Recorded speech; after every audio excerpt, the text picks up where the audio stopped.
Boa noite a todos, sejam bem-vindos. Um prazer reencontrá-los aqui no nosso colóquio do Observatório de Histórias em Quadrinhos. Nós temos vários colegas que estão vindo pela primeira vez, outros que estão retornando, sejam todos bem-vindos.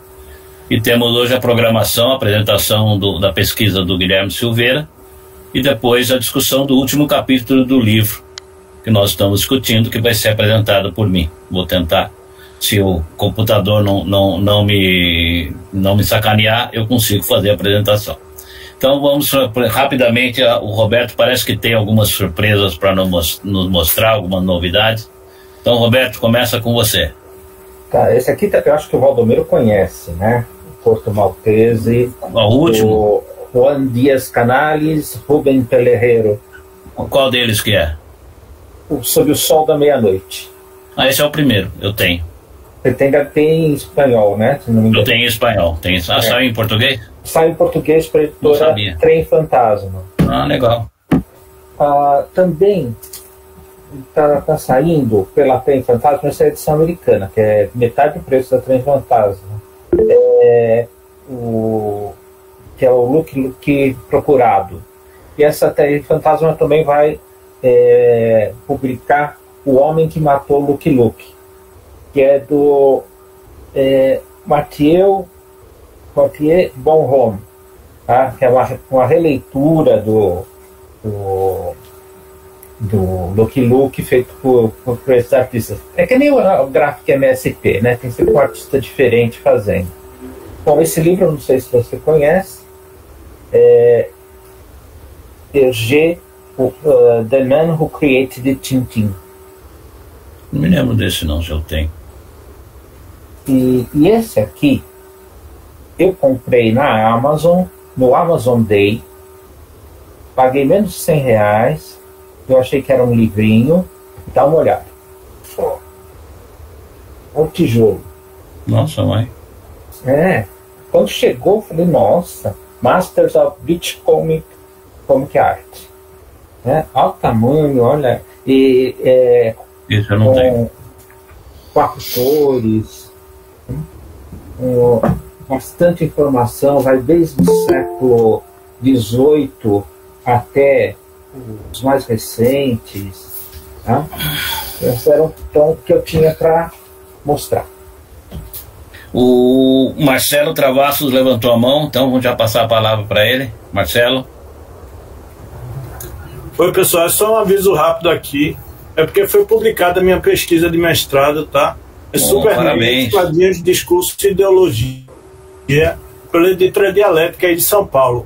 Aí, caso alguém queira, tá fácil procurar e eu posso colocar o link aqui para vocês também. Não, coloque o link para nós, com certeza tá bom, interessa. Prazer mostrar aqui, beleza? Parabéns, hein? Muito obrigado. Obrigado. Bem, eu tenho alguns que eu comprei quando a minha viagem para Nova York. O Peanuts Papers, que são vários cartunistas falando sobre o Shoes. Um outro aqui, Periodic Table of Marvel, que são uma análise do que é jogando nos... Eu não, de verdade não li ainda, mas fala sobre cada ligando o personagem com um elemento químico. Super Soldiers, uma análise do Capitão América. Não li nenhum deles. Do jeito que eu comprei, eu deixei aqui parado, não olhei nenhum. Uma relação do Capitão América com o Homem de Ferro. Acho que eles fazem uma comparação dos dois. Freedom, Security and Psychology. E um outro que me chamou muita atenção, que é feito pelo... Um dos autores é o Benjamin Wu, que é um pesquisador que eu conheço, que até já publicou na revista Nona Arte, que é The Comics Road, que é o Comic Books, Graphic Novels and Their Publics, editado pelo Benjamin Wu e Jeremy Stoll. São 4 livros que eu comprei na minha última viagem a Nova York. Está nesse livro aqui, né? Ele está também, está aí também. Então é um autor bem bom, bem conhecido, tem um trabalho interessante. O Gazi levantou a mão, por favor. Rapidamente, eu recebi da Script esse volume do Crazy Cat e esse volume do Prisioneiro com a arte original do Jack Kirby e o Kane. Ainda vou dar uma folhada melhor. E só para vocês saberem, vai sair um volume sobre as histórias do Antigo Testamento, do Alan Moore, Neil Gaiman e outros, e eles me convidaram, eu fiz o prefácio, deve sair em meados de dezembro. Parabéns, essas legal. As notícias aí. Eu tenho uma notícia também. O ano passado eu comentei num dos vídeos que está no YouTube, que eu falei dos lançamentos de quadrinhos brasileiros. Eu falei de um quadrinho chamado Grande Charan. E o autor desse quadrinho, deixa eu ver o nome dele aqui, Alex Genaro e o Pedro Okuyama, são os dois autores que estão lançando um quadrinho chamado O Tesouro. Eu vou colocar aqui o link para vocês, se vocês tiverem interesse. Tá? Eu gostei muito do Grande Charan, então eu não vi ainda, eles estão lançando ainda O Tesouro, mas provavelmente é um quadrinho que eu vou comprar. Eu vou pôr aqui no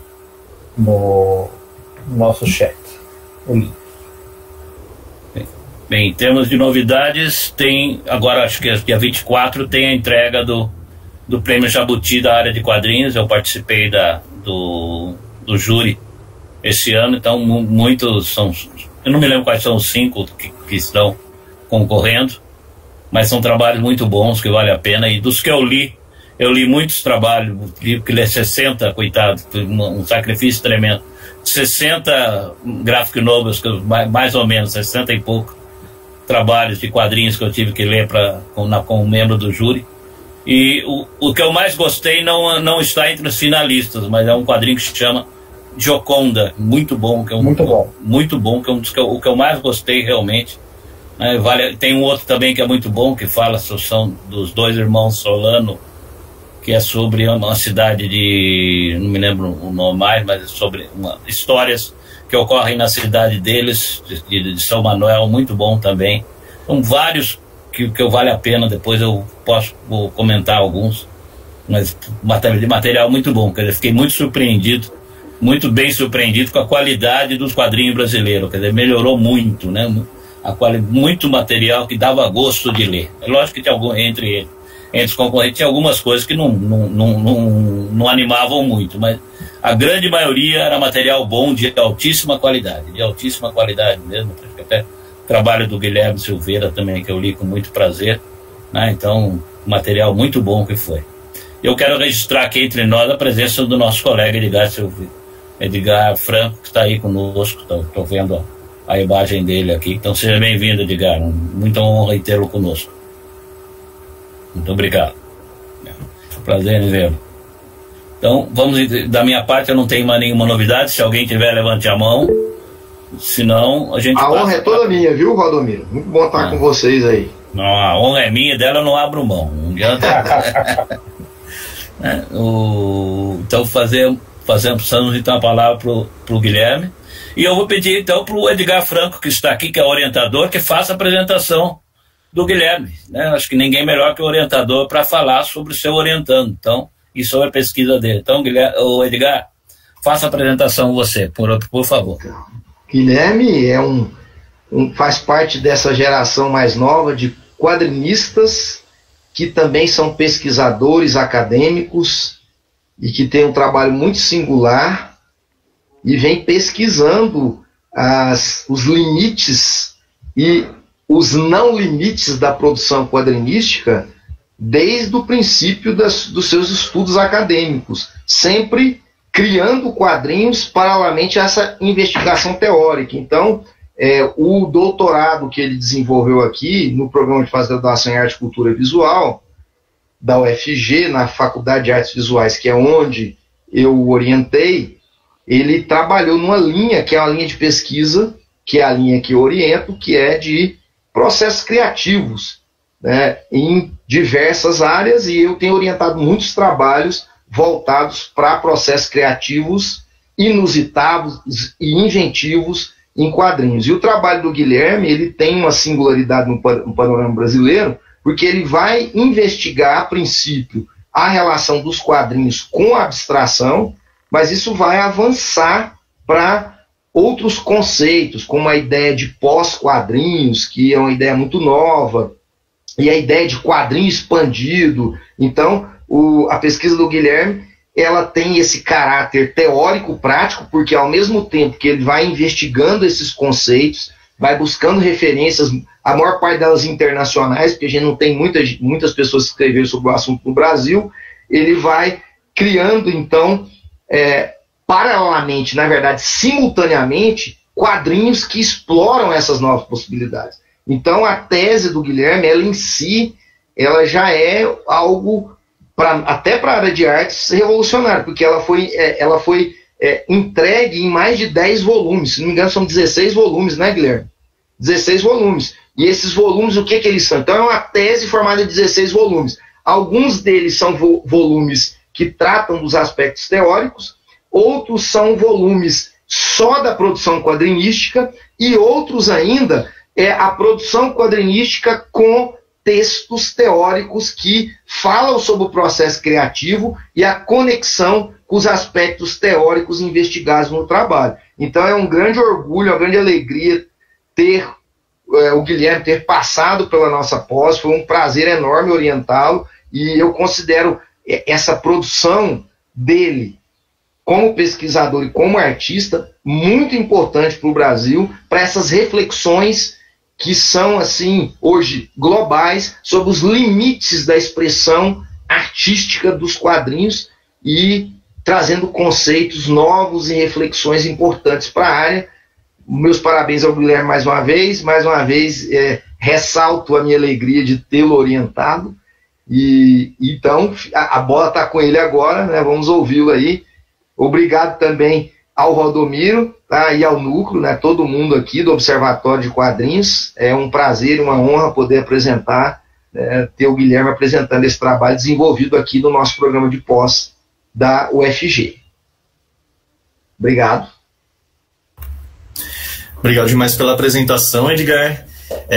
Se o Edgar fala tudo isso, né, eu também faço questão de reforçar a honra que foi poder trabalhar, ser orientado por ele, né? Porque o Edgar me estimulou a ir para a área das poéticas desde o mestrado, né, e no doutorado, quando eu finalmente fui, foi legal porque eu já estava maduro bastante para poder aproveitar tudo que ele tinha para oferecer, de liberdade, de apoio criativo, de referência e tudo mais. Então foi muito legal também, foi uma honra poder ser orientado pelo Edgar. E também já agradecer, né, o Gazi, que foi a ponte aqui, né, que foi quem falou, vou indicar você, o trabalho para ser apresentado no observatório e tal. Então agradecer muito ao Gazi e ao Valdomiro e todo mundo aí do observatório por ter aceito aí que hoje eu pudesse falar um pouquinho sobre a minha tese e continuar os trabalhos de divulgação dessa pesquisa, né. Vou só compartilhar aqui então a tela para já começar. Como eu vou perder o contato com o chat, então eu só peço para qualquer coisa vocês falarem, né? Abrir o microfone e falar para mim, que eu pauso e volto para cá.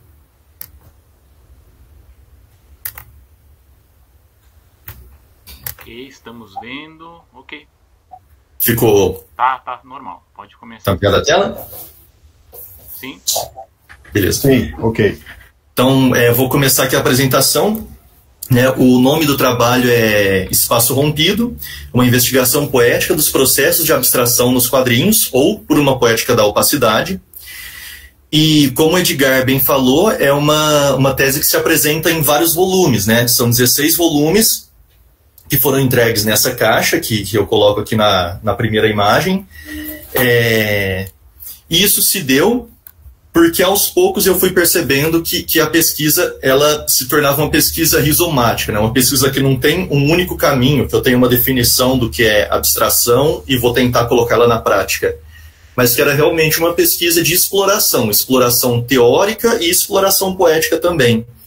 Então, quando eu entendi que eu não chegaria em um conceito único, eu achei que poderia ser um caminho, que é um caminho que as metodologias da pesquisa em arte já apontam, né? Apontam teoricamente, mas aí na prática a gente resolve de formas diferentes, que é essa deshierarquização entre o objeto artístico e o objeto teórico, e essa ideia de uma construção que se dá por vários caminhos e não por um caminho linear, né? Que se dá por várias entradas. Então a tese ela é composta por objetos poéticos, que são histórias em quadrinhos, são 6 histórias em quadrinhos, por escritos da proposta de investigação poética, que são os momentos de reflexão mais aprofundadas sobre conceitos que eu encontro, tanto a partir da minha produção, ou a partir da produção de outros teóricos ou quadrinistas. E ali ainda tem relatos de processo, então para cada quadrinho que eu fiz um texto onde eu discuti o conceito que mais se aplicava àquele quadrinho, e ainda tem alguns desdobramentos sonoros e expositivos, né? 2 das HQs acabaram se desdobrando em exposições em galeria. Uma delas foi a Este é um Lugar Seguro, que foi inclusive indicada para finalista de exposições no HQ Mix, né? E também 2 trabalhos têm desdobramentos sonoros, que eu acabei criando músicas, eu entendi que o quadrinho não se fechava nele, então eu acabei criando músicas e vídeos para essas HQs. Então aqui a caixa aberta, né, eu criei esse diagrama de relação entre os objetos exatamente para mostrar que não tem uma ordem hierárquica, né? Eu não leio primeiro o texto teórico para depois chegar nos quadrinhos. A ideia, e por isso os volumes separados, é que a tese pudesse ser lida em qualquer uma das ordens possíveis. Então, cada pessoa que abrisse a caixa poderia ler os volumes dessa tese nos diferentes caminhos, né? Em ordens variadas. É uma escolha que dá algum receio, só que eu fiquei muito feliz porque durante a banca, alguns dos membros da banca falaram, né, que pegaram essa caixa física e optaram por ler realmente numa ordem aleatória e não aqui que chegou na mão deles e que ainda assim funcionava a leitura, né? Então esse foi um dos grandes desafios assim, aí da escrita. Então só para reforçar, né, ali em cima os 3 livros de discussão teórica mais aprofundada, um sobre metodologia, um sobre a relação direta mesmo abstração e quadrinhos, que é o maior dos livros, e outro sobre outros quadrinhos, né, onde eu destrincho um pouco os gêneros ou campos do quadrinho com os quais eu me relacionei e que são novos ou pouco explorados ainda teoricamente aqui no Brasil. Aí no meio são os relatos de processo, então discussões conceituais sobre cada um dos quadrinhos que eu fiz, e por último ali embaixo estão os 6 quadrinhos que fazem parte do trabalho da tese. O fato de serem esses volumes separados, né, que ainda tem uma apresentação, além desses que estão aí na imagem, dificulta um pouco a escolha da apresentação também aqui para vocês, né? Porque aí eu tenho que hierarquizar, eu tenho que criar uma ordem. Então eu tentei fazer uma ordem que faça sentido aqui, né? E vou começar pela metodologia, que eu acho que é o mais tradicional aí de se começar. Essa pesquisa, que foi desenvolvida num programa de pós-graduação em arte e cultura visual, né? Usa a metodologia que a gente chama de pesquisa em arte, que é em uma proposta cartográfica, né? Então a ideia da pesquisa em arte é trabalhar a partir da instauração da obra sendo feita, né? Então produzindo uma obra de arte, uma história em quadrinho, uma música, o que for, que eu vou entender quais são os conceitos que dialogam com aquilo que eu estou produzindo, né? Se vão ser conceitos mais filosóficos, mais sociais, mais formalistas e por aí vai. E a ideia da proposta cartográfica que é exatamente a proposta que vem do Deleuze-Guattari, né? Que vai falar que são múltiplas as entradas em uma cartografia, um método não para ser aplicado, mas para ser experimentado e assumido como atitude. Então, no lugar de ter um método dado a priori, eu vou no próprio fazer encontrando os caminhos de interesse, né, e os desvios que acontecem ali. Então, essa ideia do processo de instauração da obra, que vai aproximar essa relação entre teoria e prática. Eu vou e volto o tempo todo, né? Eu faço um quadrinho, percebo uma nova teoria ali, dialogo com ela, procuro um outro autor. E é interessante, porque nos textos sobre essa metodologia a gente encontra essas relações de hierarquização que parecem difíceis, mas no processo eu fui fazendo o exercício de por exemplo, eu fiz um dos livros que eu entendi que ele dialogava com um livro de artista. E na hora eu pensei, talvez eu não seja o primeiro a fazer essa relação entre quadrinhos e livro de artista, e fui procurar. E aí isso me levou, usando esse exemplo, né, a encontrar um livro que chama, né, da From Bande Dessinée to Artist Book, né, Testing the Limits of Franco-Belgian Comics, que é um livro que é um catálogo de uma exposição que faz exatamente esse processo de pegar os quadrinhos franco-belgas que se relacionam com o livro de artista, e aí foram todos esses livros apresentados em uma exposição em Nova York. Então foi interessante, porque é isso, o que eu fazia nos quadrinhos me levava a conhecer novas experiências também que tinham já ocorrido com os quadrinhos no mundo. Então essa relação da pesquisa poética, só para continuar aqui, né, o que é a pesquisa poética, ela me buscou a entender a compreensão do fazer quadrinístico, quais eram as tensões e problematizações que eu encontrava quando eu me propunha a criar quadrinhos relacionando esse campo à noção de abstração. E aí, alguns conceitos que foram importantes para mim, né, a deriva e a errância do Bernstein, e a proposta radicante do Bourriot, que vão falar exatamente a ideia do radicante é uma proposta de produção artística de um teórico francês que solicita que a gente seja menos impositivo, menos essencialista, então menos preocupado com o que é e o que define aquilo, e mais preocupado com o diálogo. Então mais preocupado do que eu definir o que é quadrinho, o quadrinho pode dialogar com o quê, né? De qualquer coisa que esteja ao meu lado. Então isso também foi importante para a minha pesquisa, né? Porque eu pude relacionar os quadrinhos com artes visuais, com literatura, com a própria música. Uma coisa que também foi importante, que está nesse primeiro livro, é essa ideia do resgate do percurso pessoal, né? Para que a gente possa falar das nossas influências prévias. E aí eu pude falar desde da presença dos desenhos da minha mãe, né, que foi o que me estimulou a começar a desenhar. Então eu começo esse livro com uma quadrinização dos desenhos da minha mãe, que eu usei na infância para desenhar por cima, até a música, como a música instrumental, experimental, acabou me levando também para essas ambiências que eu acabo criando nos quadrinhos abstratos. E essa ideia também ao mesmo tempo que eu sou quadrinista, mas eu sou professor, e eu também sou músico, tenho bandas, e eu também sou editor no selo Risco Impresso. Então tudo isso está ali nesse primeiro livro, né, de como essas experiências me influenciam enquanto criador de quadrinhos. E aí eu falo um pouco rapidamente da coletânea Autofagia, que é uma coletânea sobre quadrinhos e experimentação, com mais de 300 páginas, e a presença de mais de 40 artistas de 12 países diferentes, né, além de ensaios sobre quadrinho e abstração. Então, a minha experiência como editor acabou me influenciando também na percepção do que é abstração, porque são 300 páginas de quadrinhos abstratos de autores muito diferentes e percepções diferentes sobre o que pode ser essa abstração nos quadrinhos, né? Bom, então, resumidamente, esse primeiro livro é isso. Ele falava sobre metodologia e esse meu processo enquanto autor de quadrinho, editor, músico, e como tudo isso vai influenciando esse meu posicionamento para a pesquisa. O segundo livro, que é o Outros Quadrinhos, ele vai falar dos campos, né, de territórios, forças e contatos de outros autores com a minha produção.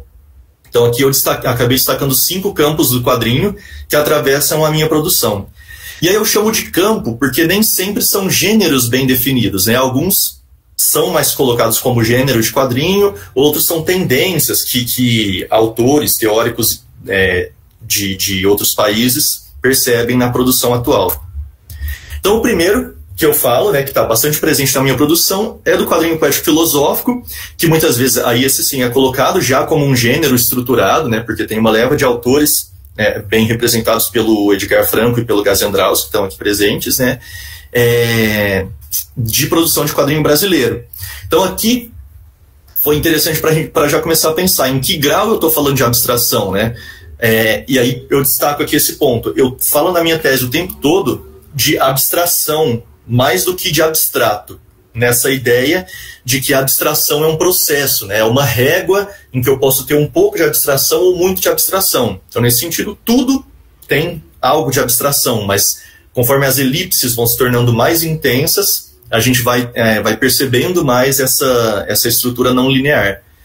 E no quadrinho poético filosófico isso é bem perceptível, né? Pelos saltos intuitivos, pelos saltos visuais que a gente encontra. Tanto que é uma relação muito mais próxima, às vezes, com a poesia do que com a narrativa, por exemplo, romanesca, né? Outro desses gêneros ou campos é o quadrinho abstrato. O quadrinho abstrato também, pelo Andrei Molotiu, ele é apresentado quase como um gênero mesmo. Ele coloca bastante delimitação entre o que é quadrinho abstrato e o que não é. Então, para o Andrei Molotiu, é quadrinho abstrato o que não contém imagens figurativas, ou, caso contenha imagens figurativas, não crie uma narrativa compreensível. Então, meio que dentro do quadrinho abstrato a gente vai ter tanto o quadrinho completamente não figurativo, quanto o quadrinho mais de tom surrealista, né? Que tem imagens figurativas, mas que não tem uma narrativa estruturada. Então aqui alguns exemplos: Lewis Trondheim com o Blanc, de 1999, em que ele vai fugir completamente da figuração mesmo e vai fazer essa protonarrativa, né, das formas se mesclando, se engolindo, uma narrativa antropofágica ali das formas. E a Neide Sá, uma artista brasileira que fez parte do Poema Processo, que eu entendo que é uma produção que vem lá da poesia visual, né, o Poema Processo, mas que já dialogava com o que vai ser o quadrinho abstrato, né, ali perto de 2000, que vai ser considerado quadrinho abstrato. Então, assim como a gente tem essa proto-narrativa ali, né, das formas no Lewis Trondheim, a Neide Sá já faz essa mesma ideia de só colocar pequenas linhas em movimento, né? E vários dos autores do Poema Processo também o fazem, como Álvaro Sá, o próprio Massi Cirne e outros. O quadrinho conceitual, que já é um quadrinho que, para além da não figuração ou da não narrativa, ele vai trabalhar muito com o contexto sociocultural do objeto quadrinho. Então a gente tem o Ilan Manoir, que é um quadrinista e teórico grego, mas que publica principalmente ali na França, e que vai fazer uma série de quadrinhos ditos conceituais. Ele mesmo é quem vai definir. São dois autores que definem quadrinho conceitual: o Ilan Manoir, lá na França, e o Amir Kador, que é um professor de artes da UFMG, que trabalha com livro de artista. Ele também vai ter textos sobre o quadrinho conceitual. E aqui um exemplo do Blanco, do Ilan Manoir, que é um quadrinho todo em branco, só que é um quadrinho naquele formato 48cc, né, 48 cartonado colorido, que foi tão criticado pela L'Association nos anos 90 como sendo um formato muito padronizado. Então, os artistas europeus tinham liberdade, mas estavam presos a um certo formato. E aí, quando ele faz uma tiragem, né, de um quadrinho totalmente em branco, ele acaba brincando, ironizando essa questão do formato, né? Será que o que importa é o formato ou é o conteúdo para ser considerado um bom quadrinho, né? E, mal comparando, é mais ou menos onde chega às vezes a discussão aqui no Brasil sobre graphic novel, né? A gente tem quadrinhos que não são graphic novels, mas que só por receber esse título e uma capa dura, uma lombada maior, uma lombada quadrada ali, ele já ganha um status, né? Então é isso que esse quadrinho vai discutir. E a Dominique Goblet, que também é quadrinista, mas ela vai fazer esse livro, que é o Chronographie, que é um livro em que a cada página a gente vê um retrato dela, que ela faz da filha e que a filha faz dela, só que ela fez isso por décadas. E esse livro compila todas essas décadas de produção de retratos entre mãe e filha. E aí fica até essa questão, né, sobre ser quadrinho ou não, mas tem uma ideia de temporalidade ali, tem uma ideia de narrativa, mas que está, narrativa visual, mas que está restrito a essa temporalidade da própria produção, né, das imagens, 10 anos compilados ali. E foi publicado pela L'Association, uma editora de quadrinhos, e pela autora, Dominique Goblet, que faz quadrinhos, né. Então, essa ideia do quadrinho conceitual, que ele já estoura um pouco o que é a linguagem dos quadrinhos e fica mais com a problematização de um dos elementos que podem fazer parte da cadeia produtiva dos quadrinhos. O pós-quadrinhos, que é até tem um livro aqui, não sei se dá para ler, pós-quadrinhos, que foi organizado numa exposição na Bélgica também, organizado pelo Sébastien Conard, e que também é fruto de uma exposição. Então, esse autor, crítico, ele vai atrás de quadrinistas e de obras que também estão nesse limite do que pode ser quadrinho ou não, mas que está dentro de um contexto de editoras de quadrinhos, de autores que fazem quadrinhos, e vai discutir o que seria essa ideia do pós-quadrinhos, né? Um quadrinho que mantém algum elemento, mas que já dialoga com outros formatos também, como está exposto em uma galeria, como o Pedro Franz aqui no Brasil já fez, ou que é transformado em vídeos, ou objetos multimídia, como o Edgar Franco em muitos momentos faz também, ou como nesse caso aqui, o primeiro exemplo, né, do Christian Marclay, To Be Continued, que ele vai fazer uma revista feita de uma maneira que soa uma narrativa visual, ainda que bastante subjetiva, assim, bastante surrealista, né? Só que ele entrega isso para músicos e ele dá 30 segundos por página para que esses músicos toquem a página. Então, ao mesmo tempo que é uma história em quadrinhos, bastante surrealista, bastante abstrata, mas também é uma partitura musical, né? Ou o Contre la bande dessinée, do Joachim Garner, que é um trabalho em que ele vai compilando frases e comentários sobre quadrinho que ele ouve ou lê sem intenção inicial de procurar isso, que vão falar sobre os quadrinhos. Então são pessoas na rua, ou uma revista que fala de moda, mas que resolve falar algo sobre os quadrinhos, e ele vai anotando tudo isso e depois compõe esse arquivo de anotações com algumas imagens. Então ele acaba criando um livro que são de falas sobre os quadrinhos, mas que normalmente falam coisas meio distorcidas sobre os quadrinhos, né? Meio já superadas dentro do meio acadêmico dos quadrinhos, ou qualquer outro tipo de relação possível.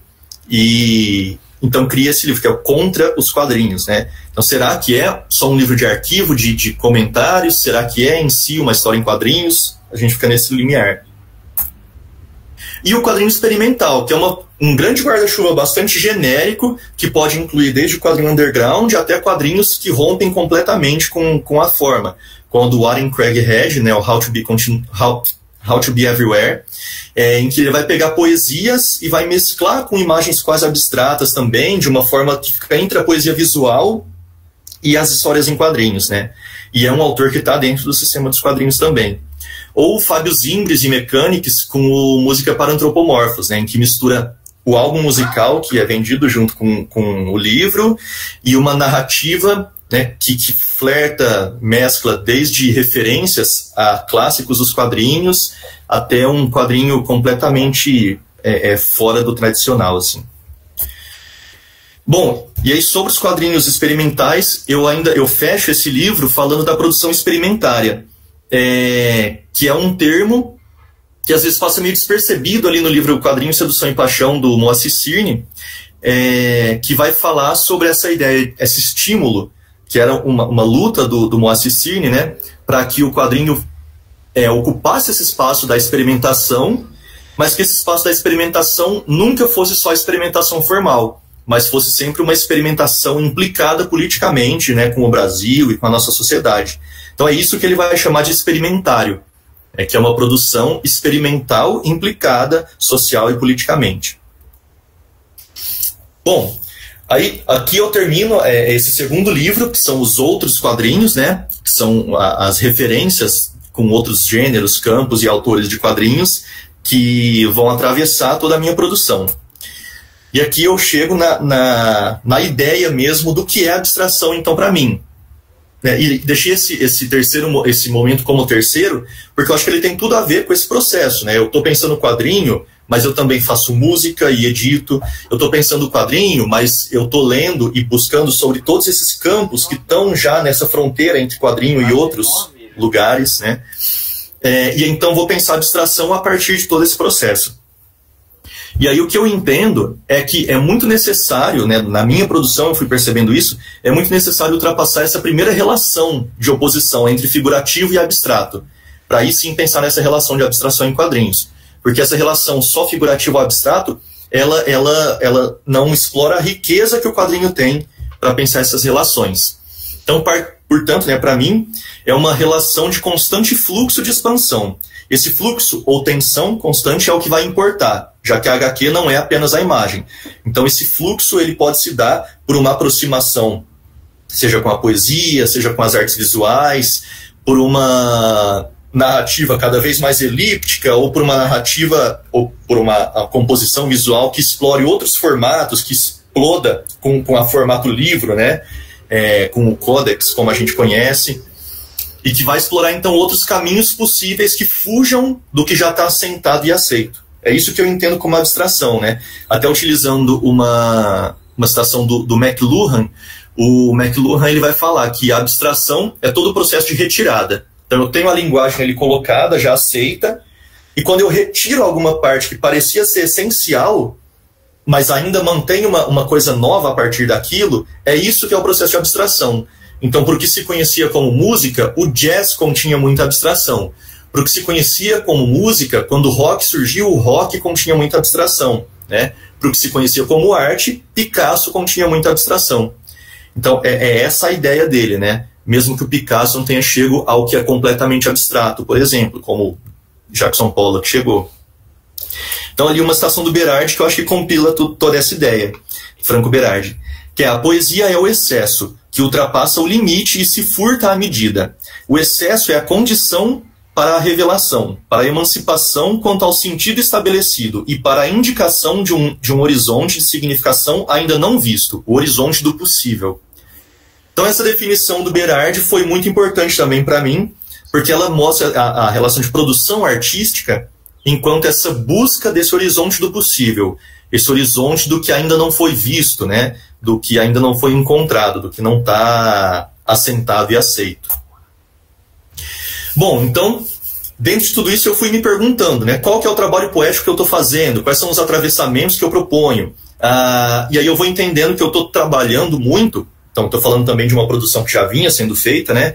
Contra uma transparência que imprime uma pressão gigante por qualquer linguagem ou ação opacas ou afetivas. Então é aí que eu faço também essa separação, né? Eu estou trabalhando contra uma transparência e a favor de uma opacidade.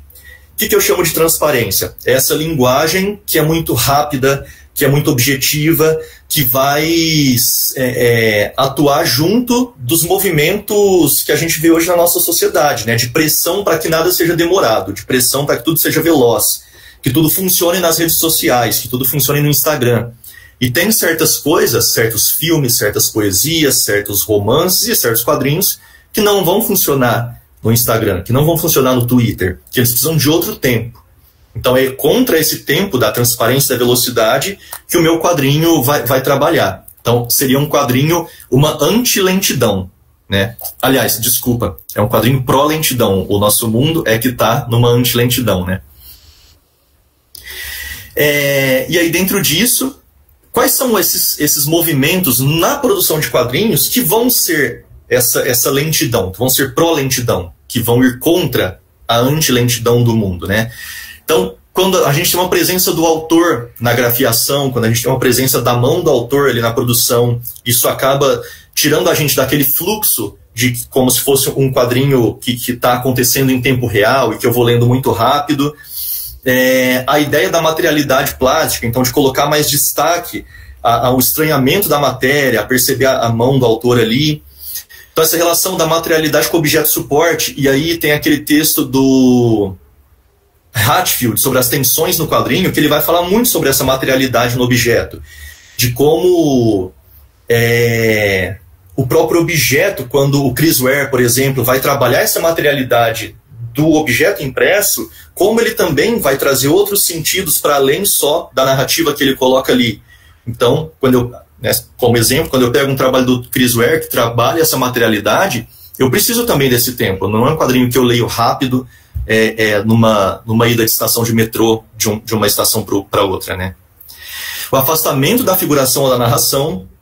Então, esse afastamento que talvez seja o mais polêmico, né? Sempre que eu vou apresentar trabalhos sobre isso, esse afastamento, às vezes eu percebo uma resistência nas discussões, mas é importante lembrar que, assim como os textos, né, mesmo dentro da literatura, nem todo texto se foca só na narrativa, muitos textos vão ser mais demonstrativos, vão ser mais explicativos, vão ser mais poéticos, elípticos, né? A gente pode ter isso também no quadrinho. O quadrinho não é só um espaço de narração, né? Ele pode ser um quadrinho ensaio, por exemplo, que não tem uma narrativa, mas sim um fluxo de consciência mais presente, né? Isso vai dar cada vez mais protagonismo para a montagem, que é esse layout que no quadrinho transparente passa quase batido, né? Para o leitor. E já num quadrinho que coloca a montagem como protagonismo, o tempo todo a gente é tomado de alguns sustos, né? De estranhamentos. Então, o atravessamento também com outras linguagens e dispositivos e um certo conceitualismo. A gente vai falar disso na prática. Agora eu vou passar rapidinho pela minha produção, só para a gente poder exemplificar, né, esses conceitos que eu levantei ali quando eu estou pensando em abstração. Então, Este Não É um Lugar Seguro foi um dos primeiros quadrinhos que eu fiz durante essa investigação, né, e ele vai falar muito dessa ideia do quadrinho experimental, que vai falar de ruídos, de gestos e de apagamentos. Eu estava preocupado ali, né, não em narrativa, mas sim na materialidade da página. Eu queria explorar o funcionamento da página, como eu posso ter variações infinitas de uma mesma ideia para uma página inicial, por exemplo, né? E aqui eu coloco, né, essa ideia de trocar o roteiro por proposições. Aí qual era a restrição que eu coloquei aqui? Opa, desculpa, só pular esse. Qual era a restrição que eu coloquei? Eu criei esse primeiro grid com linhas verticais. Então eu fiz 8 páginas desse grid de 12 quadrinhos com essas linhas verticais. E a proposição, a restrição que eu me coloquei, aí vai ter muito a ver com o Olbako também, era de que eu ia repetir, cada capítulo ia ter as mesmas 8 páginas, só que alterando, somando alguma coisa ou tirando alguma coisa dessas 8 páginas a cada novo capítulo. Então fazer recomeços. Então, no primeiro capítulo, eu fiz essas linhas se alterando e aumentando durante os quadrinhos. No segundo, eu fui trabalhando com essas aberturas das linhas, criando manchas de espaço negro e de espaço branco. No terceiro, eu fui xerocando e girando a página uma em cima da outra. No quarto capítulo, eu fui retirando quadrinhos, né? Retirando 2 quadrinhos a cada página. Então, fui trabalhando com esse tipo de movimento, que vai se assemelhar bastante ao cinema abstrato lá da década de 20 e 30, né? São trabalhos mais formais, né? Só que dentro dessa ideia do que eu chamo lá de conceitualismo, o título vai fazer toda a diferença, porque quando eu nomeio isso de Este Não É um Lugar Seguro, eu acabo tentando falar, né, alguns, e vai variar de pessoa para pessoa, já vieram me falar que eles pensam sobre o Brasil, né, e pensam nas linhas como grade, aí cada um vai interpretando de uma forma. Mas inicialmente eu estava pensando muito nesse espaço da própria criação, que é um espaço de incerteza, né? Aquela ideia toda quadrinista que faz tira já passou por aquele momento de fazer a tira sobre a falta de ideias, né? Do branco, da relação com o branco da página. Então é isso, o branco da página ele me dá uma possibilidade infinita. E mesmo, no caso ali que não é um branco da página, mas que é uma estrutura já colocada, se cada um aqui pegasse essas mesmas 8 páginas para criar um quadrinho ali de 8 páginas, um capítulo de 8 páginas, cada um resolveria de uma forma diferente. Uns mais narrativas, outros mais visuais e por aí vai.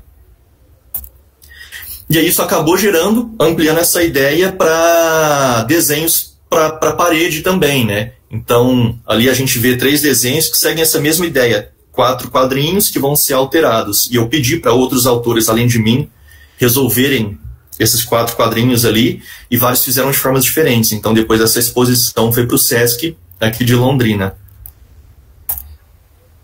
Eu não coloquei aqui uma foto que mostra o quadrinho aberto, mas aqui na segunda foto dá para ver, né? É um quadrinho sanfonado, e cada meio de sanfona tem um dos capítulos, com 8 páginas intercalados, né? Que vai gerar um livro de leitura infinita também. Então, esse quadrinho já foi me levando para a ideia para a relação com o livro de artista também, com o quadrinho objeto, que se amplifica no segundo trabalho, que é o Idaí.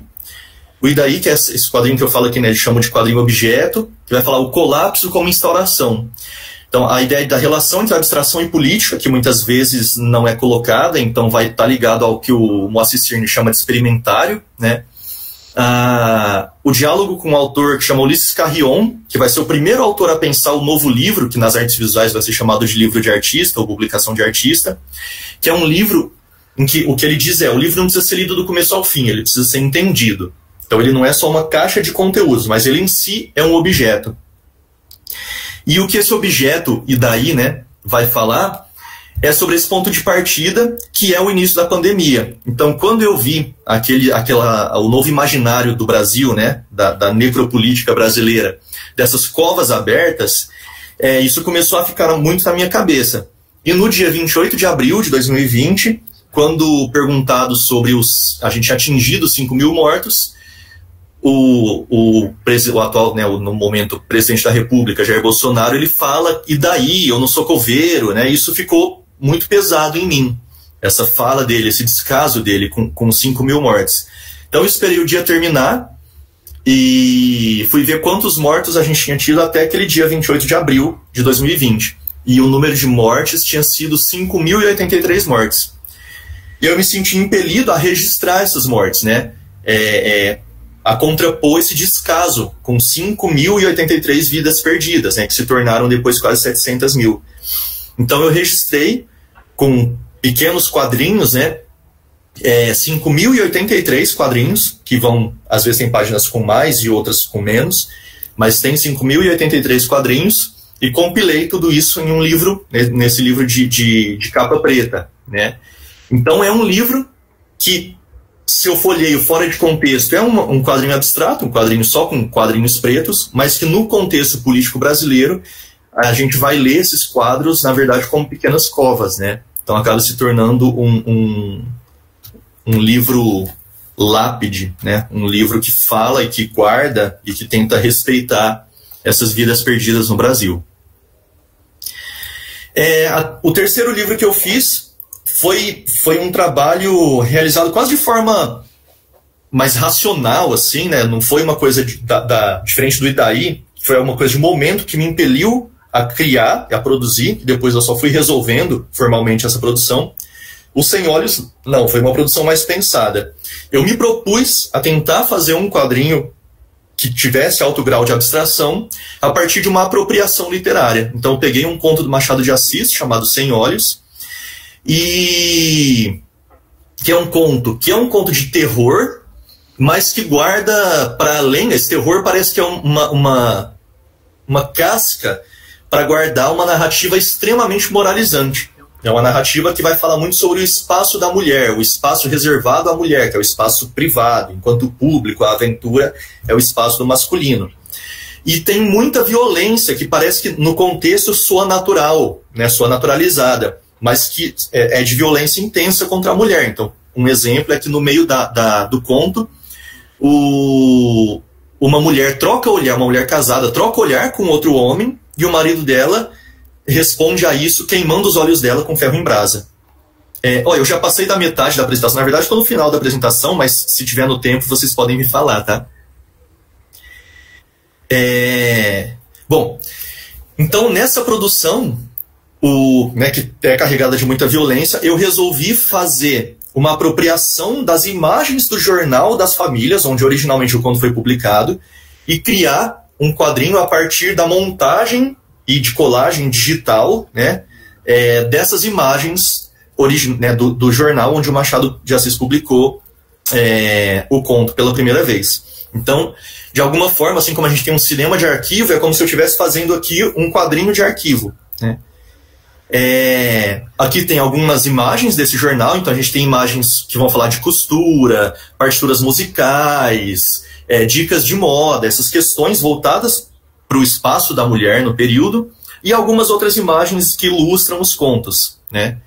Então, a partir dessas imagens, eu compilei todas elas, recortei utilizando o Photoshop, e a partir disso eu fui trabalhando a quadrinização, né? E assim como as imagens do quadrinho são montagens dessas imagens originais, eu também peguei trechos do texto do Machado de Assis e fui retrabalhando para evidenciar a violência, né?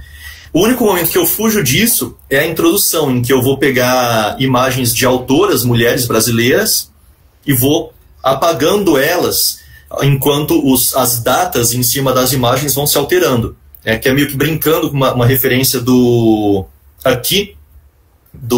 Richard Maguire, mas para falar sobre essa tentativa constante de apagamento da produção feminina brasileira, né? Assim como o espaço da mulher em qualquer âmbito sociocultural. Então, a partir dessas discussões que eu vou fazer nesse quadrinho, que ele tem um alto grau de abstração, mas que tem uma certa, que eu chamo ali de infranarrativa, né? É uma certa narrativa implicada, que vai discutindo e evidenciando essa violência, que é algo que no conto aparece naturalizado e que aqui toma protagonismo. Bom, e no final da edição, né, eu coloco também o conto na íntegra, porque é um conto razoavelmente desconhecido do Machado de Assis. O quarto trabalho é o Pra Quem, Moebius e o Palácio, que vai ser uma ideia, né, de desleitura. É um ensaio visual, um ensaio gráfico, né, feito a partir de um ensaio crítico de um artista chamado Nuno Ramos. E ele vai falar de Moebius por conta da fita, mas eu acabo brincando e trazendo o Moebius para frente no título por conta do Moebius dos quadrinhos, né, que fez o Garagem Hermética, por exemplo, sem roteiro prévio. Então, é um quadrinista que vai me influenciar muito nesse sentido de não racionalizar em todo momento para construir os quadrinhos. E que o Poema Processo traz também, né? Essa ideia do quadrinho intuitivo, do quadrinho sem esboço prévio. O Gazi sempre usou também a ideia de ir direto com a caneta no papel, né? Nem fazer esboços a lápis e tudo mais. Aqui eu coloquei esse álbum do João Gilberto, porque como no ensaio o Nuno Ramos cita o João Gilberto, eu acabei utilizando, isso ficou na minha cabeça, para o texto do quadrinho. Então, durante todo o quadrinho, eu vou usando de maneira meio tortinha, às vezes, mas usando aquela métrica da Águas de Março, né? Então, por exemplo, ali dá para ele, né? É a função, o hiato, aí, nossa, eu não lembro agora o final do quadrinho, mas ele fala outro, é uma dúvida o vazio. Ele vai brincando com essa métrica do Águas de Março e com essa coisa do é isso, é aquilo outro, que nunca chega numa conclusão. E tem momentos também que eu tirei uma foto de destaque para esse pop-up, porque é o momento em que eu cito a Lígia Clark, que é quem faz esse trabalho de arte com a fita de Moebius, né, que ela vai torcer uma fita, assim como para criar a fita de Moebius, e recortar ela durante uma performance. Então, como ela fala muito dessa coisa de sair da parede, sair da tela, aí eu criei esse pop-up também, que vai se abrir para trazer uma tridimensionalidade para o quadrinho. Então, esse é um quadrinho que basicamente fala sobre o processo criativo, sobre isso do começar, do continuar, do caminhar sem fim, né? E entendendo que todo final, mesmo das narrativas tradicionais, é uma decisão, mas sempre poderia ter continuado, pode se desdobrar mais, né? E esse é um dos livros, nessa ideia de se desdobrar mais, que virou também álbum musical. Aí, só para não me demorar muito mais, né, para poder conversar um pouquinho, o quinto livro é o Narciso Deslocado, Informe, que é um livro que foi desenvolvido durante uma residência da editora Medusa, lá de Curitiba, que era sobre livros de artista. Então, eu fui buscar uma referência de alguém das artes visuais para fazer um quadrinho. Então, ao mesmo tempo que esse quadrinho parece muito um quadrinho completamente abstrato, mas, na verdade, ele é o mais completamente figurativo, porque ele foi feito com xerox do meu corpo. Então, ele, na verdade, é um quadrinho que se propõe a ser um caminhar do olhar muito lento sobre o nosso próprio corpo. Eu brinco que é um quadrinho, um mapa míope do corpo. Então a capa, por exemplo, é um zoom da sola do meu pé. Então esse quadrinho nada mais é do que uma caminhada pelo corpo. A referência vem do artista visual que chamou de Nilson Júnior, que fez esse trabalho que está aqui à esquerda, né, que chama Narciso. Então ele xeroca o próprio corpo, amplia, vai criar essas imagens que são abstratas, mas como ele une, a gente percebe que é o peito, o umbigo dele ali, né? Então o primeiro exercício que eu fiz foi pegar esses quadrinhos dele e deslocar em 6 páginas em um fanzine. Então quando eu desloco, na mesma ordem de leitura ali da obra dele, eu torno essa imagem, que é uma fotografia, um xerox, né? Eu torno ela abstrata. Então é a partir disso que eu resolvi xerocar meu próprio corpo e criar também esse caminhar lento, encontrando brechas, texturas e caminhos para o nosso corpo. Então aqui, se há uma narrativa nesse quadrinho, é a narrativa do olhar, né, que começa ali olhando a sola do meu pé e vai aos poucos subindo a minha perna, encontrando, seja os pelos, as dobras e por aí vai. Essa obra também, a editora Medusa acabou pedindo outros trabalhos que se transformaram em exposição. Então, tanto os livros, que vêm dentro da caixa A0, quanto alguns pôsteres que a gente acabou produzindo também na residência, relacionados ao livro, foram expostos depois lá na Alfaiataria, em Curitiba. Bom, e por fim, o último livro, que é o Mínimos Detalhes, que cronologicamente foi o primeiro a ser produzido, mas foi o último a entrar na tese. Por quê? Daí, de novo, essa ideia do diálogo, né? Quando eu fiz ele, eu fiz nas viagens entre Londrina e Goiânia, mas na hora eu achei que ele não dialogava com o que eu estava pensando para a tese. Foi em 2018 isso. Mas em 2022, né, 21, final de 2021, quando eu comecei a ler sobre os post-comics, né, o post-comics, pós-quadrinhos, eu fui entendendo que ele mantinha uma relação entre palavra e imagem que era muito importante para os quadrinhos e para como eu enxergo os quadrinhos. Então eu acabei trazendo ele para a discussão, quase que fechando ali um ciclo de pesquisa, né? É o primeiro trabalho que eu fiz lá no início ainda das viagens, fazendo as disciplinas, né? Eu trago ele no final para fechar a tese. É um livro que tem uma estrutura razoavelmente simples, então cada imagem dessas está em uma página direita e cada texto desse, como tão perto na frente do barquinho, está em uma página direita. Então, são 30 desenhos que eu fiz durante essas viagens, e às vezes esses desenhos têm texto ou não, e eu pedi para um amigo artista aqui de Londrina fazer palavras para acompanhar essas imagens. E ele preferiu fazer as palavras sem olhar as imagens. Então, ele acaba criando novas relações, né? Então, ele fez essas 30 palavras que eu fui separando e colocando uma por página, para se relacionar com cada uma das imagens. Então é interessante que ele vai gerando efeitos muito variados, né? Então, o desenho que eu tinha feito originalmente, que era esse corte, né? Essa imagem que representa ali um rabisco, que parece um corte na página, e que estava escrito "para te conhecer", com o texto dele, que foi feito às cegas em relação aos meus desenhos, a gente acaba lendo "impuro para te conhecer". Então, como uma palavra pode mudar o sentido de todo o restante, né? Então, foi uma proposição de criar um livro em parceria entre dois artistas que trabalharam um sem ver o que o outro tinha feito, mas que vai gerar uma relação entre palavra e imagem que é bastante interessante para a gente entender como mesmo que a gente chame de aleatório, né, mas como o aleatório ele gera sentido. Então, acaba que esse é o trabalho que fecha a minha tese, essa relação entre a aleatoriedade, o imprevisto e as palavras e as imagens, né? E aí, em que sentido eu tenho a abstração aqui, né? A abstração está exatamente nessa distância entre os dois criadores, né? Mais do que nas imagens em si. Eu tenho as imagens figurativas ali, né? Como o barquinho, o retrato, a escada, mas na relação em que ele foi feito, né? Em sempre ter uma palavra na página esquerda e um desenho com algum texto na página direita, eu vou criando novos sentidos possíveis, né?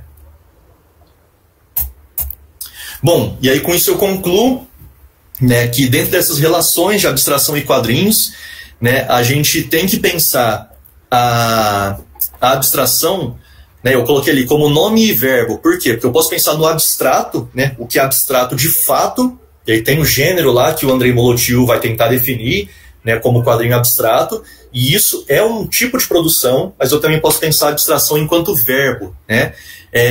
E aí ela enquanto ação, ela enquanto uma métrica possível, que é com a qual eu dialogo. E aí a gente vai encontrar, né, em diferentes produções, o Rafael Coutinho com Cachalote tem um certo nível ali já de elipse grande, que ele se aproxima de uma abstração. Para quem lê Turma da Mônica já é uma grande abstração.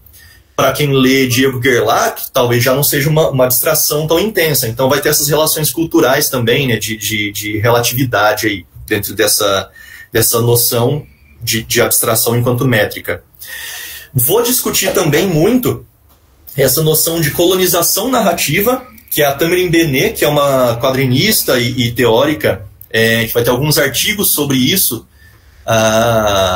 ela é canadense, né, em que ela vai falar sobre como, ela vai pontuar como a gente tende a ler o quadrinho sempre de forma narrativa, né, mesmo que esse quadrinho se apresente em uma relação, por exemplo, mais próxima da poesia, de uma leitura que é mais seriada do que sequencial, ou que ele se apresente mais próximo das artes visuais, então que é uma relação mais conceitual do que sequencial. Mas a gente tem essa insistência de ler tudo de forma narrativa, e é uma coisa do ser humano, né? A gente olha uma nuvem e figurativiza, a gente olha duas palavras e cria relação entre elas. Então, essa ideia tem algo de natural do ser humano, mas também vem tendo pouca atenção da crítica, né? E é nesse momento que ela chama de colonização, né? Essa falta de entendimento de que tem certos quadrinhos que vão ganhar em riqueza se a gente não ler insistentemente de forma narrativa, né? E sim buscar outras relações possíveis.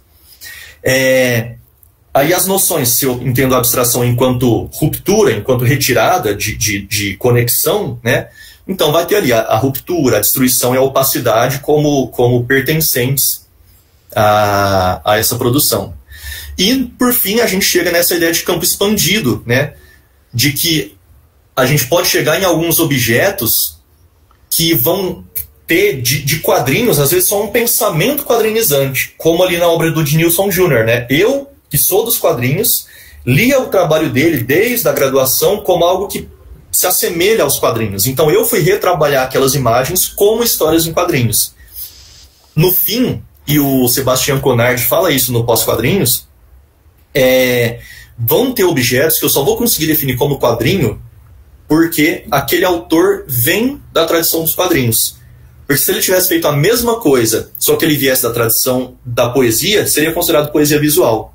Então, a gente está mesmo trabalhando, em alguns momentos, num espaço de fronteira, né?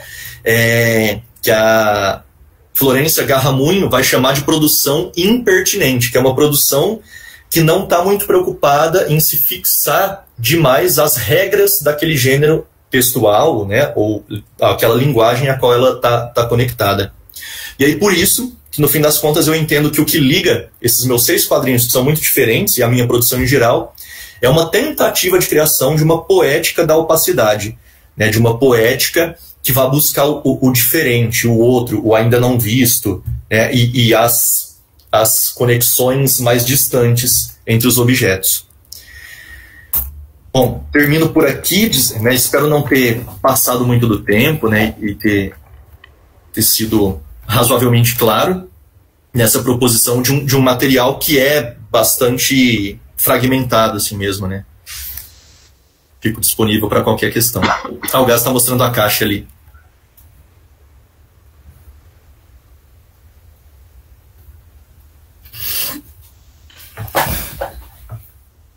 Bom, ali. Parabéns, Guilherme, muito legal, né? Obrigado, Valdomiro. Eu, quando vi a caixa, você falou da caixa, eu fiquei lembrando, que eu estou tentando lembrar o nome daquele autor norte-americano que tem até um trabalho com uma caixa também. Chris Ware, Building Stories. Isso, no Building Stories, o Chris Ware usa a caixa, né? Então, tem alguma relação? Quer dizer, ele te inspirou? Tem alguma... Sim. Ele sim, e alguns outros autores, né, de áreas diferentes que vão trabalhando esses formatos do livro diferente me inspiraram bastante. Sim. Até é legal, vocês falaram, né, das novidades, e nisso eu fui encontrando alguns, né? Tem esse trabalho do Henrique Del Rey Cabeiro, que vai falando, desmontando o livro, do comics, né, do quadrinho multilinear até o quadrinho objeto. É um autor espanhol, e aqui passa pelo Chris Ware e também muitos outros trabalhos que vão brincar com esses formatos diferentes, né? Legal. Alguma pergunta pro Guilherme? Ricardo, fique à vontade. Em primeiro lugar, não sei se a minha câmera vai funcionar aqui, tá ruim? Acho que não mesmo. Parabéns, Guilherme, por apresentação, show de bola mesmo. Eu vejo que o teu trabalho navega bastante entre a linguagem. A tua preocupação, eu nem falaria de opacidade, mas eu chamaria de transparência, porque acaba permitindo que a gente visualize sob outras lentes né?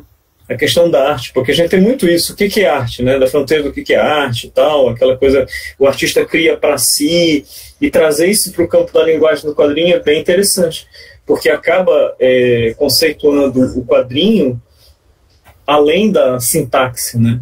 Que a gente acaba aprendendo muito. O que é quadrinho? É aquilo que está dentro daquela sintaxe, que está enquadrado como aquela linguagem e tudo, e acaba namorando bastante com o campo da arte quando você abre isso, né? Então até chamaria não de uma questão de opacidade, mas de transparência, de te permitir ver através de outras lentes a própria linguagem do quadrinho e subverter isso enquanto objeto de arte também. Pô, show de bola. Gostei muito. Parabéns. Não tem muita pergunta, não. Eu mesmo te parabenizar, porque assim foi blow mind aqui pra mim. Pô, valeu, Ricardo. Efervescência. Agradeço. E é legal você falar isso de ir além da sintaxe, e eu acho que é bem por aí mesmo, né? De alguma forma, não sei, vou me arriscar aqui, né? Tô pensando enquanto falo, mas se a gente fosse, né, se toda a linguagem fosse ficar muito presa à sua sintaxe inicial, ou que se cristalizou, talvez a poesia concreta mal fosse considerada poesia, né? Ela gera tensão com o que é poesia, mas ela ainda está ali dentro da literatura, né? Então, eu penso muito por aí, né? Vão ter momentos que vão gerar tensão,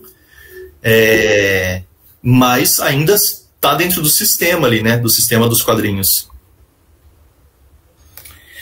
Gazi levantou a mão, mas eu Obrigado. Não sei se ele caiu não, agora. Foi sem querer, porque a conexão está horrível, eu tirei a câmera. Ah, bom. Mais alguma pergunta para o Guilherme? Eu tinha curiosidade, Guilherme, o que você vai fazer agora a partir desse trabalho? Quais são os seus planos em relação aos quadrinhos a partir dessa experiência, desse experimento, dessa ousadia que você teve no seu doutorado?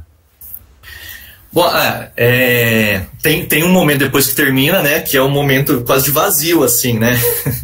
Foram 4 anos bastante intensos.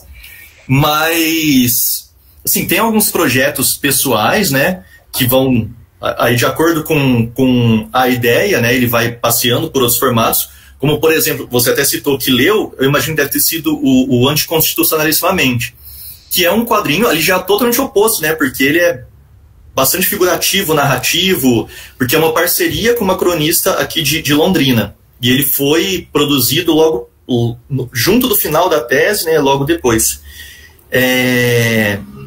Mas sim, aí além disso, de produção de quadrinhos, eu ainda estou tateando, né, o que eu vou fazer, mas sim, a gente está investindo bastante na editora, tentar começar a publicar dentro do selo, né, começar a publicar alguns trabalhos teóricos também, né, a gente deve começar agora com o do Walter, e eu quero trabalhar, principalmente tanto o livro sobre abstração, produzir alguns artigos, né, para divulgar mais essas ideias, mas também aquele dos 5 gêneros, eu quero trabalhar um pouco mais ele para transformar numa publicação também. Então ainda tô ruminando assim os trabalhos da tese mesmo, né, Valdomiro? Bom, a revista Nona Arte está à disposição aí para receber os seus artigos no futuro aí. Massa, fico muito feliz. Aproveitando e complementando a pergunta do Valdomiro, você é professor na Universidade do Estado do Paraná, em Londrina, né? E aí você leciona na área artística, então você aplica, né, esses conceitos de quadrinhos. Como é isso com seus discentes, né? No Instituto Federal, né? E é legal porque, assim, eu tenho alguns projetos, na maioria das vezes são alunos do ensino médio, né? Mas eu tenho alguns projetos de produção artística em que eu busco exatamente essa coisa da produção impertinente, né? Para romper um pouco, usar linguagens diferentes, fazer tinta com materiais diferentes, e quadrinhos, zines, né? E o zine acaba sendo uma coisa muito legal, porque aproxima muito eles da produção, mas é interessante porque eu fiz, agora ainda não chegou o momento, mas antes da tese eu tinha feito, quando eu estava explicando a abstração, né, a abstração moderna para eles, eu fiz um exercício com algumas salas de pegar um poema oh meu Deus, fugiu bem, Manuel Bandeira, que é o poema do Beco, que é: que importa a paisagem, a glória, a Bahia, a linha do horizonte, se o que eu vejo é o beco. É só isso o poema, 2 linhas, né? e eu passo esse poema para eles e peço para eles criarem um quadrinho sem imagem figurativa, né, a partir desse poema, usando o texto ou não usando o texto. E sempre foi muito legal, porque nas 2 turmas que eu fiz, geraram assim, quadrinhos abstratos muito interessantes, alguns com transparência, que eu até coloco imagens na tese também. Então eu tento trazer essas discussões para dentro de sala de aula, sim, e gera resultados muito legais, né? Bom. Professor, tem uma pergunta aqui no chat da Patrícia Matos, né? Que ela falou que também fiquei curioso para saber como foram os trâmites para publicação e depósito em sua instituição, pensando no formato inovador da tese. Boa pergunta. Talvez uns poucos momentos em que a gente vai reclamar de não ter mais o espaço para o objeto físico, né? Para as teses, assim, porque para o depósito eles pedem a versão digital, e essa versão digital a pós pediu numa versão única, né? Então eu tive que transformar isso em um grande bloco. O ruim é que aí já foge um pouco da ideia, porque eu hierarquizo, né? Quando eu defino, assim como na apresentação eu tive que definir um caminho, nesse PDF também. Mas no final, depois para o depósito, que inclusive, né, por conta dessas coisas acabou demorando e tal, a biblioteca não aceitou esse objeto único porque tinha mais de 1 GB.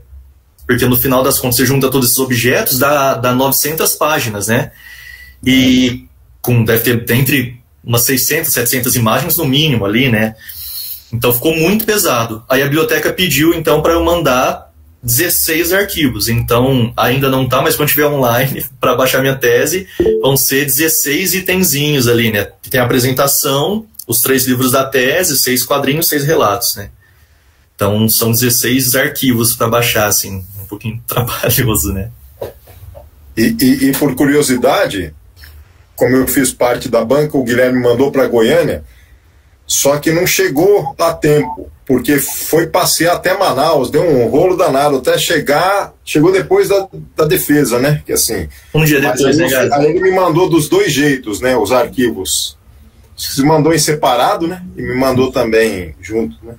Mas é interessante que sua tese acabou chegando em Manaus, né? Eu acho que a logística daquele problema lá de enviar o oxigênio fizeram o mesmo com a sua tese, né? Eu fui para Manaus semana passada e voltei por Vitória, do Espírito Santo. É quase a mesma coisa. A logística não é muito lógica. Não. A Patrícia falou isso, com certeza, Patrícia, foi... E só que assim, aí toda vez que eu consigo mostrar o meu trabalho em formato físico para alguém, eu fico muito feliz, né? Então eu estou tentando ver aqui no estado do Paraná se eu não consigo algum edital para ver se eu não dou conta de publicar uma versão, mesmo que seja tiragem curta, né? Mas uma versão talvez para vender, mas principalmente para enviar para bibliotecas de universidades, bibliotecas públicas, sabe? Esse que é o meu interesse principal. Conseguir fazer essa tese circular um pouco no formato físico também, porque eu acho que ela é muito mais rica nesse formato. Obrigado, Leandro. Ô Gazi, abre o seu microfone e mostra na gravação, a gente viu o que você está mostrando, né? Que parece então, essa aqui é a base da caixa, ela abre, né? Aí o Guilherme pode explicar melhor, porque essa base, a caixa, a tampa é essa, a base é essa. E aí os dentro estão aqui, ó. Isso. Até esse começo da caixa, né? Eu falo um pouco naquele primeiro livro da metodologia, mas ele é a fotografia das rachaduras que tem no quintal da casa da minha mãe, que é onde eu cresci, né?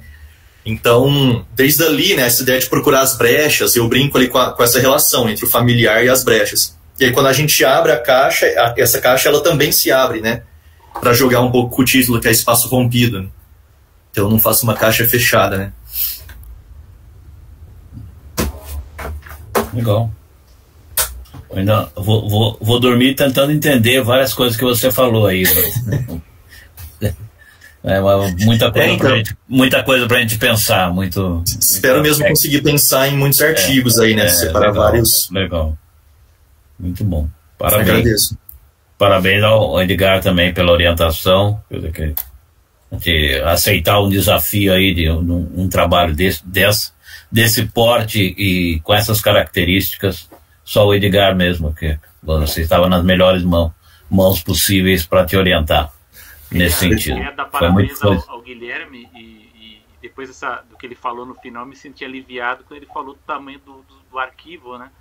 Porque quando eu entreguei a minha tese, que tem muitas imagens, eu já fiquei desesperado, tinha dado mais de 150 megas e eu tive que arrumar um meio de reduzir o tamanho do arquivo, né? O seu deu 1 giga, imagina o drama, né?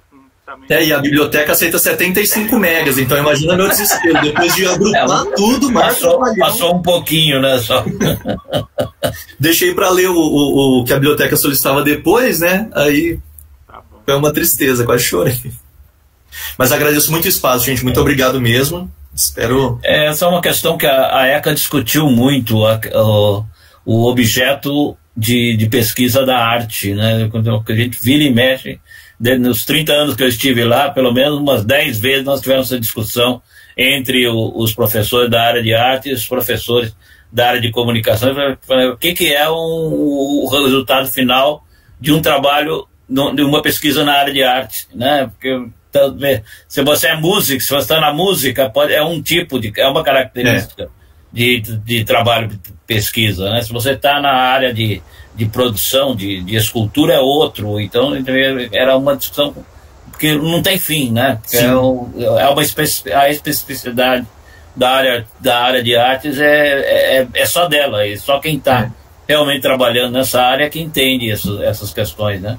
Então, e teve, assim, se me permite só um comentário sobre isso. Durante as disciplinas, quando a gente foi fazer a disciplina de metodologia, a professora Leda, né, estava passando uns textos, são textos diferentes, né, para cada pesquisa ali, e nessa área de produção poética, a Sandra Rey é uma autora que escreve bastante, eu tinha o conhecimento dela, e a professora falou assim, mas ela já está um pouco ultrapassada, né, escreveu em 2002 esse texto. Aí eu perguntei, então quem é novo, né? Ela falou, não sei. Então, aí, esse foi legal porque me gerou esse estímulo de procurar muito no Brasil. Aí que eu comecei a procurar muito fora do Brasil, né? E o Canadá é forte nessa área, fala sobre a tese e criação, né? Então fui ler sobre universidades canadenses que escreveram sobre metodologia em arte, na França que escreveram sobre metodologia em arte. E isso foi gerando esse estímulo a fazer esse objeto que não coloque a produção poética, a produção artística como ilustração, mas que também não esqueça da teoria, que eu acho que é, de certa forma, que move a academia, né? Por isso que eu estou na academia. Então, de conseguir equilibrar os dois, mas foi um trabalho legal, assim. Me fez até me apaixonar pela área de metodologia, coisa que antes eu era arredio. Parabéns. Uma paixão que eu admiro muito e que não cultivo. Roberto, pediu a palavra. Eu me lembro de um trabalho sobre happening, sobre intervenções artísticas, e aí o grupo de professores da pós-graduação decidiu o seguinte: o aluno tinha que entregar uma parte teórica, fundamentando, né, discutindo a questão do happening, e aí ele podia fazer a intervenção que ele quisesse, mostrando na prática. Mas foi a única vez que eu vi isso, né? Mas já é entregar um pouco teórico. Já é um recorte da área e uma intervenção da nossa área de humanas e sociais sobre a área de artes, né? A ECA também chegou a discutir essas coisas e também desenvolver na mesma linha. Então o pessoal de música falava, eu fiz uma composição. Eu fiz uma ópera, o meu trabalho de pesquisa é essa ópera, eu quero executar a ópera. Mas daí a comunidade acadêmica, não, mas você tem que fazer um texto explicando essa ópera. Mas a obra já é o resultado da pesquisa, né? Então, por que precisa desse texto? Então é uma discussão, acho que infindável, né? É difícil de colocar em parâmetros, em uma cerquinha em torno da questão da pesquisa em arte. O Butch, que eu acho que é da USP, ele é favorável, por exemplo... É meu colega.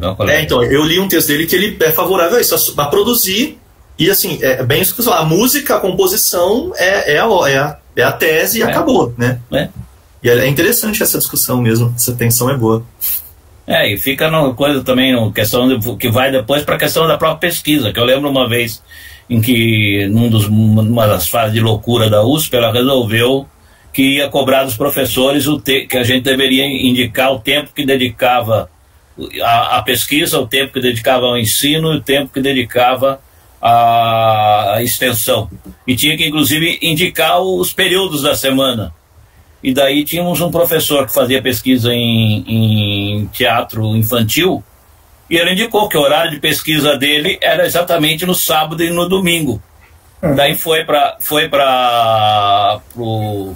a comissão lá de tempo de trabalho, deram contra, porque senão esse professor daqui a pouco vai processar a USP pedindo hora extra, né? Porque está trabalhando sábado e domingo. Mas a pergunta do professor foi: quando é que eu vou pesquisar teatro infantil que não sábado e domingo? Não passa teatro infantil durante a semana, né? Então, mas não, é a questão da especificidade da pesquisa, que não cabe nesses caminhos fabricado, né? Para todos, né? Então, bem, é isso. Mais alguma questão pro Guilherme? Então, eu estava tentando enrolar aqui para ir até o final, para não precisar apresentar, mas não consegui. Então vamos ter que... Você apresenta o que der hoje e que sobrar você apresenta na próxima. Vamos começar e depois vamos para a próxima. Então...